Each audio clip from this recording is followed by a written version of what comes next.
Topic पढ़ने वाले हैं वो है कि किसी एसी सर्किट में अगर हम कोई कैपेसिटर जोड़ दें तो उससे जो उसका बिहेवियर है उसमें क्या चेंज होगा।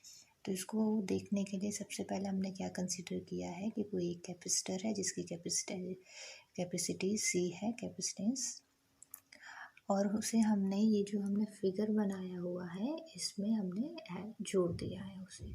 तो अब हम ये देखेंगे कि इस सर्किट में अगर हमने कैपेसिटेंस जोड़ दिया है तो इससे क्या फ़र्क पड़ेगा।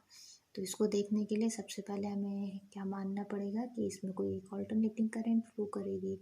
करंट जो हमने वो कंसीडर की है वो क्या की है, I is equals to I not sine omega T. और आई नॉट जो है यहाँ पे पीक वैल्यू है, शिखर मान है या मैक्सिमम वैल्यू जो कहते हैं। अब हम सबको पता है कि अगर किसी कैपेसिटर में से अगर करंट फ्लो करेगी तो वो चार्ज हो जाता है।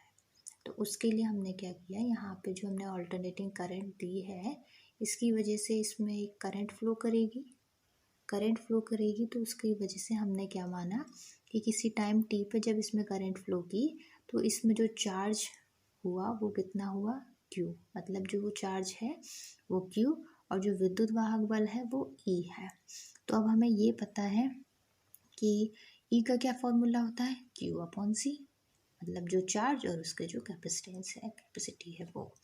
और हमें ये भी पता है कि I का फॉर्मूला क्या होता है, dQ/dt।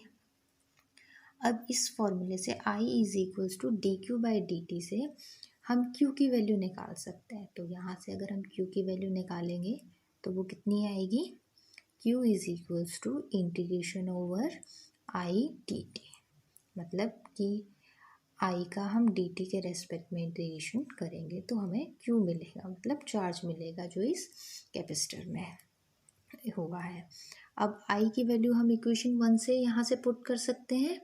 तो हमने इक्वेशन 1 से यहाँ पे इक्वेशन 3 में I की वैल्यू पुट की तो हमारे पास जो इक्वेशन आई वो कितनी आई, E is equals to integration over I dt divided by C। यहाँ पे जो है I की वैल्यू हम रख दें तो क्या हो जाएगा, E is equals to 1/C। C को हमने बाहर रख लिया क्योंकि ये कांस्टेंट वैल्यू है। Integration I nought sine omega T. I not sine omega T हमने I की वैल्यू इक्वेशन 1 से रखी है यहाँ से। तो अब यहाँ पे जो हमारा बना इक्वेशन वो क्या है, E is equals to 1/C integration I nought sine omega T. हमको पता है साइन थीटा का इंटीग्रेशन क्या होता है, माइनस ऑफ कॉस थीटा। लेकिन यह थीटा की जगह पे ओमेगा टी लिखा हुआ है और इंटीग्रेशन dt लिखा है। तो यहाँ पे हम इंटीग्रेशन करने के लिए क्या करेंगे, 1/C कांस्टेंट है बाहर रखा, I नॉट कांस्टेंट है बाहर रखा। साइन ओमेगा टी का इंटीग्रेशन क्या होगा, cos omega minus of cos omega T divided by omega. और यहाँ पे जो हमने प्लस a लिखा है ये है इंटीग्रेशन कांस्टेंट। तो अभी हमारे पास जो इक्वेशन आई वो कितनी आई, E is equals to I nought by C bracket minus of cos omega T divided by omega plus a।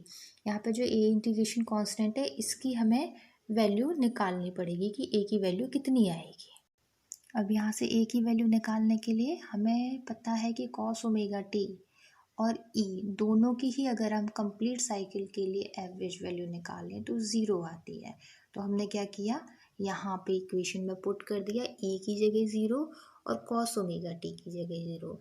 अगर हमने ज़ीरो पुट कर दिया तो यहाँ से A की वैल्यू हमारे पास क्या आई, ज़ीरो, जो हमने इससे पहले वाली इक्वेशन में पुट की। तो हमारे पास क्या आंसर आ गया, E is equals to I nought C minus of cos omega T divided by omega, या फिर हम इसको ऐसे लिख सकते हैं, E is equals to I nought divided by omega C minus of cos omega T.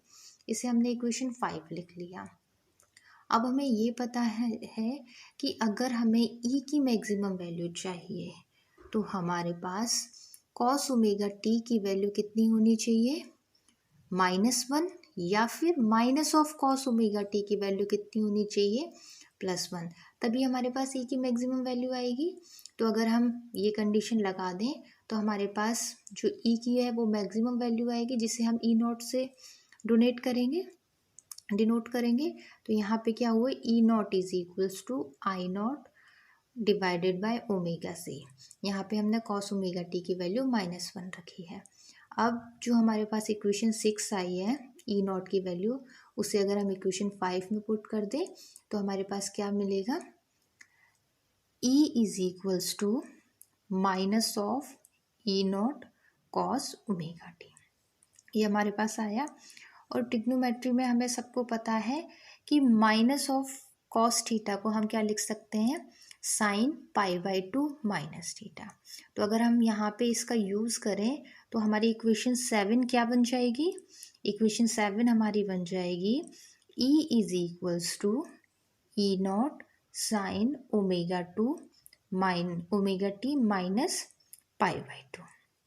ठीक है, तो अब क्या हुआ कि इक्वेशन 8 और इक्वेशन 1 हमारी क्या थी, इक्वेशन 1 थी हमारी I is equals to I not sine omega T, और इक्वेशन 8 आई है हमारी E is equals to E naught sine omega T minus π/2। तो दोनों इक्वेशन से हमें पता चल रहा है कि दोनों जो इक्वेशन है हमारी, मतलब कि विद्युत वाहक बल E और जो ऑल्टरनेटिंग करंट है I, दोनों का कंपैरिजन हम करके देखें तो हम ये देख रहे हैं कि दोनों के बीच में कितना फेज डिफरेंस है, π/2 का फेज डिफरेंस है। अगर अब हम इसका फेज डायग्राम बना के देखना चाहें आई नॉट और ई का, तो वो हमारा कैसे आएगा, ये जो हमने दो डायग्राम बना रखे हैं इस तरीके के कि दोनों के बीच में ई नॉट और आई नॉट के बीच में π/2 फेज डिफरेंस है, यहाँ पे भी ई नॉट और आई नॉट के बीच में π/2 का फेज डिफरेंस है। अब हम यहाँ पे आई और ई दोनों का डायग्राम बना के देखेंगे एक साथ, तो देखो क्या आएगा। जैसे हमने यहाँ पे ये बनाया है, यहाँ पे एक्स एक्सिस पे टी लिया है और वाई एक्सिस पे ई और आई लिया है। तो पहले हम आई के लिए बनाए, तो आई के लिए सिंपल इक्वेशन है I is equals to I not sine omega T, sine wave बनेगी। तो यहाँ पे जो डार्क पेन से बना रखा है वो आई के लिए बना हुआ है साइन वेव, जिसमें मैक्सिमम वैल्यू कहाँ आ रही है, t/4 पे, और ज़ीरो कहाँ आ रही है, t/2 पे और t पे। लेकिन जो हम ये ई की इक्वेशन देखें, ई की इक्वेशन क्या है, E is equals to E naught sine omega T minus π/2। तो अगर यहाँ पे हम देखें तो यहाँ पे हमारी मैक्सिमम वैल्यू E की कहाँ आ रही है, t/2 पे, और यहाँ से हमें साफ दिख रहा है कि जो I है और E है दोनों के बीच में फेज डिफरेंस कितना है, π/2। और इस डायग्राम से हमें ये भी दिख रहा है कि जो E है, मतलब EMF जो है वो ऑल्टरनेटिंग करंट I से कितना फेज पीछे है, -π/2। तो इस तरीके से हम ये देख सकते हैं कि कोई हम कैपेसिटर अगर हम लगाएं किसी ऑल्टरनेटिंग करंट सर्किट में, इसी सर्किट में, तो हमारे पास उसका बिहेवियर कैसा शो करेगा।